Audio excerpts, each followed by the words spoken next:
मनरेगा संग्राम जो चल रहा है और जो मनरेगा के अधिकार है उनको भाजपा सरकार छीनने का काम कर रही है, उसके लिए आज जो धरना प्रदर्शन है वो हमने डीसी लेवल पे किया है, डिस्ट्रिक्ट लेवल पे किया है। क्या मुख्य मांगे हैं धरने का, क्या संकेत देना चाह रहे हैं? किस तरह के बदलाव मनरेगा में किए गए हैं जिसको लेकर के लोगों में आक्रोश है? देखिए, इन्होंने एक काम किया है, सिर्फ जो पहले भी कहते थे कि झूठी जुमलाबाजी, इन्होंने किया क्या कि 125 दिन जो काम देने का इन्होंने वादा किया है कि हम 125 दिन काम देंगे, तो इसके साथ साथ इन्होंने एक चीज़ और भी करी है कि हम 125 दिन काम देंगे पर काम की कोई गारंटी नहीं देंगे। जब काम की कोई गारंटी नहीं होगी, जब कोई काम की गारंटी नहीं होगी तो हम इस चीज़ को कैसे काम समझ सकते हैं। ये कहते हैं कि 125 दिन काम देंगे, पहले 100 दिन मनरेगा मजदूर के पास काम था, उसमें ये था। आज जो मेरे साथी जो महिला शक्ति जो आप देख रहे हो धरने पे सबसे ज़्यादा है, क्योंकि इसलिए है कि एक घर का चूल्हा जो चलाती है वो महिला चलाती है और 60% महिलाएं जो है वो मनरेगा की हैं, वो काम करती हैं। तो भाजपा सरकार ने जो किया है, एक मनरेगा, एक गरीब के मजदूर के जो बच्चा है उसके मुंह का जो निवाला है वो छीनने का काम किया है। उसी को बचाने के लिए आज जो हमारे महिला जो संगठन है वो हमारे साथ जुड़ के और धरने पे बैठा है। मैडम, बीजेपी का कहना है कि कांग्रेस को सिर्फ महात्मा गांधी का नाम हटाने से दिक्कत है, वैसी कोई दिक्कत नहीं है। देखिए, हमें किसी चीज़ से दिक्कत नहीं है, पर बार बार ये चीज़ें क्यों हो रही है? कुछ एक परिवर्तन जो लाने थे उन पे तो सरकार काम नहीं करती। आप नाम की बात करते हो तो महात्मा गांधी जी का नाम हटाने की बात नहीं है, हमें मनरेगा मजदूर का काम दिलाने की बात है।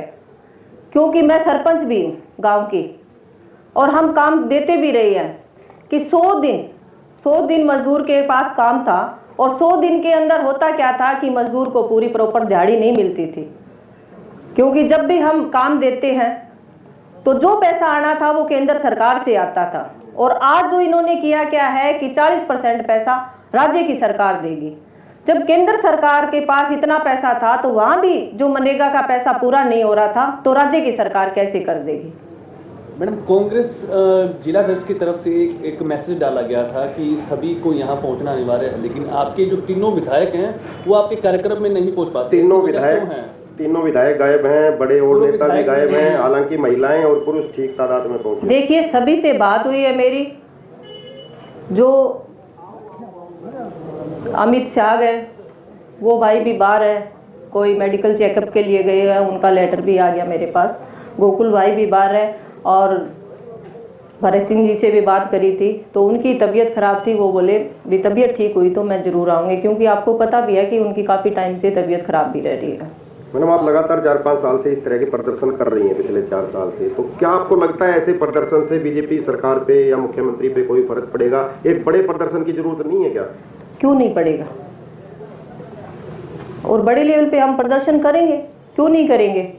आज जो ऊपर से कॉल आई है डिस्ट्रिक्ट लेवल पे धरना लगाना है तो हम धरने पे बैठे हैं। ये ऊपर से कॉल आएगी कि कहीं विधानसभा का घेराव करना है, कहीं भी जाना पड़ा हमें, हम इन सभी साथियों के लिए हम जाएंगे और कभी भी पीछे नहीं हटेंगे। आपने पहले भी देखा कि कांग्रेस पार्टी हमेशा मजदूर, किसान, हर वर्ग के साथ खड़ी रही है। तो किसी के हक की बात आएगी तो और मिले ना मिले, आप औरों की बात करते हो और मिले ना मिले, पर संतोष बेनीवाल उस धरने पे पहुंचने का काम करेगी और उस मजदूर, किसान वर्ग, हर वर्ग की जो आवाज है उसको उठाने का काम करेगी। आपके कार्यक्रम में पहले भी जो है विधायक कम ही आते नजर आए हैं, क्या कम्युनिकेशन गैप है या कोई और वजह है? कोई दिक्कत नहीं है ऐसी, मैं बार बार फिर भी आपको ये बात कहती हूँ, ये बातें मत किया करो, क्योंकि जो कांग्रेस परिवार है इतना बड़ा परिवार है और आप सभी को पता है कि जो जितना बड़ा परिवार होता है उसके अंदर जो घर में ज़्यादा बर्तन होते हैं वो बजते रहते हैं, पर ऐसी कोई बात नहीं है, मन से दूरियां नहीं है, कोई भी दिक्कत नहीं है। और आगे आने वाला टाइम होगा, आपने देखा भी था पहले डिस्ट्रिक्ट लेवल पे धरना था तो उस टाइम पहुंचे भी थे, और भी आगे जो प्रोग्राम होगा उसमें पहुंचेंगे। संतोष जी, आपके पास भी क्या कुछ लोग आ रहे हैं क्या? बुढ़ापा पेंशन जिस तरह से काटी जा रही है। देखिए, मैं सभी लोगों की बात करती हूँ।